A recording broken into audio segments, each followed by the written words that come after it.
Opposition کی تحریک عدم اعتماد کے حوالے سے جوابی حکمت عملی پر مشاورت۔ وزیر اعظم نے پی ٹی آئی قیادت کا اہم اجلاس آج طلب کر لیا۔ ملک کی سیاسی صورتحال اور مخالفین کے لانگ مارچ کا جائزہ بھی لیا جائے گا۔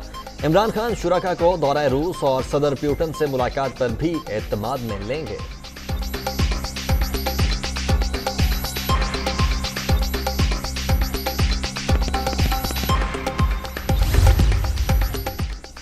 روس کا وادر میں ایل این جی ٹرمینل لگانے کا خواہشمند۔ وزیر اعظم عمران خان اور صدر پیوٹن کی ملاقات میں افغانستان کی صورتحال، مقبوضہ وادی میں بھارتی مظالم اور علاقائی امن پر تبادلہ خیال کیا گیا۔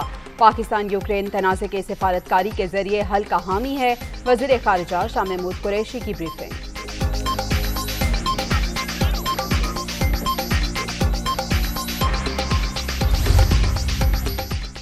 روسی حملوں کے بعد یوکرین میں پھنسے پاکستانی طلبہ امداد کے منتظر۔ اکثریت میٹرو سٹیشنز پر پناہ لینے پر مجبور۔ خوراک اور پانی کی قلت کا بھی سامنا، لاوارث ہو چکے۔ وزیر اعظم عمران خان فوری مدد کریں۔ طالب علم کی ویڈیو پیغام میں اپیل۔ یوکرین میں پاکستانی سفارت خانہ طلبہ سے رابطے میں ہے، اسٹوڈنٹس کو نکالنے کے لیے ہر ممکن اقدام اٹھائیں گے۔ وزیر خارجہ کی یقین دہانی۔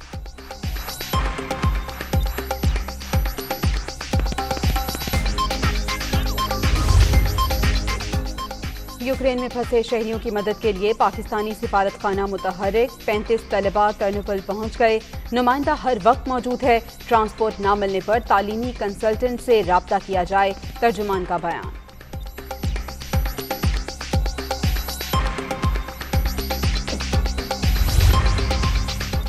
روس کی یوکرین میں پیش قدمی جاری۔ بحیرہ اسود میں 2 جزیروں پر قبضہ۔ کیو، سومائے اور خیرسن کے اطراف میں گھمسان کا رن۔ ہلاکتوں کی تعداد 150 تک پہنچ گئی۔ 13 فوجی اور 137 عام شہری شامل۔ یوکرینی فوج ہتھیار ڈال دے تو بات چیت کے لیے تیار ہیں، ماسکو کی مشروط پیشکش۔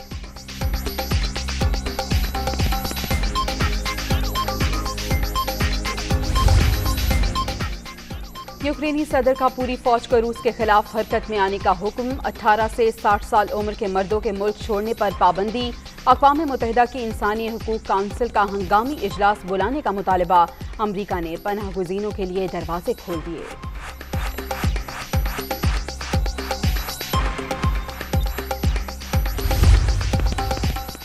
روس کا یوکرین پر حملہ بلا اشتعال قرار۔ جو بائیڈن کا مزید پابندیوں کا اعلان۔ برآمدات سمیت دیگر شعبے شامل۔ امریکہ میں تمام روسی اثاثے منجمد۔ ماسکو پہلے ہی حملے کی تیاری کر چکا تھا۔ پیوٹن نے سفارتکاری مسترد کر کے عالمی قوانین کی دھجیاں اڑا دیں۔ اب نتائج بھگتنا پڑیں گے، امریکی صدر کی وارننگ۔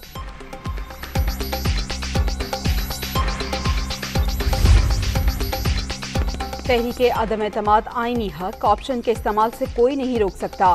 مہنگائی نے عوام کی چیخیں نکلوا دیں۔ حکمرانوں سے نجات کے سوا مسائل کا کوئی حل نہیں۔ قوم کے اربوں روپے بچائے اسی جرم کی سزا بھگت رہے ہیں۔ شہباز شریف کی حکومت پر تنقید۔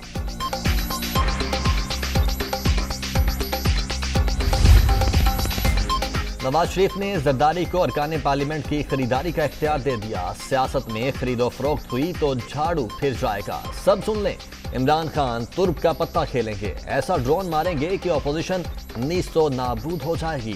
شیخ رشید کی warning.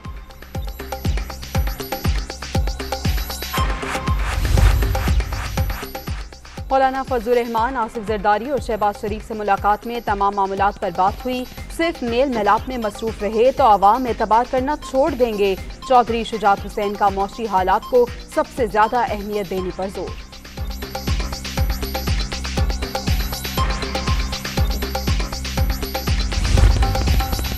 Chairman senate Sadiq Sanjrani سے اسپیکر قومی اسمبلی کی ملاقات۔ ملک کی مجموعی سیاسی صورتحال پر تبادلہ خیال۔ اپوزیشن کی ممکنہ تحریک عدم اعتماد پر بھی غور۔ تمام اتحادی ہمارے ساتھ ہیں، اسد قیصر کی گفتگو۔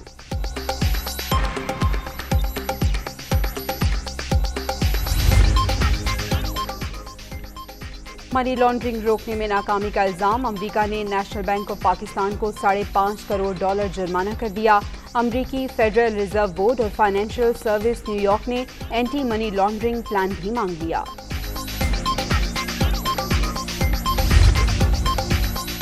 کوئٹہ کے مشرقی by pass per police mobile per firing, 2 اہلکار شدید، ایک شدید زخمی ہوا جبکہ ہاسپٹل منتقل کر دیا گیا۔ حملہ آوروں کی تلاش جاری ہے۔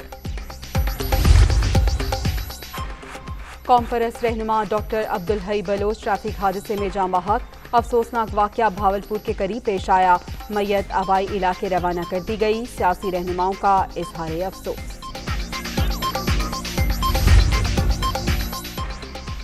انتظامیہ خونی کھیل روکنے میں ناکام، فیصل آباد میں منی بسنت قاتل ڈور نے 60 سالہ موٹر سائیکل سوار کی زندگی کی ڈور کاٹ دی، لاش ہاسپٹل منتقل کر دی گئی۔ کورونا کے بعد جاری 5ویں لہر مزید 25 جانیں لے گئی۔ 24 گھنٹے کے دوران 1122 نئے مریض رجسٹرڈ، مثبت کیسز کی مجموعی شرح 2.72% ریکارڈ۔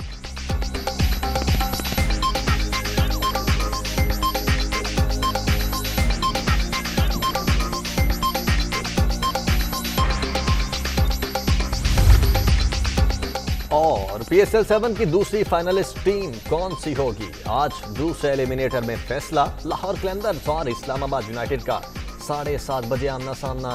کرکٹ دیوانے پرجوش۔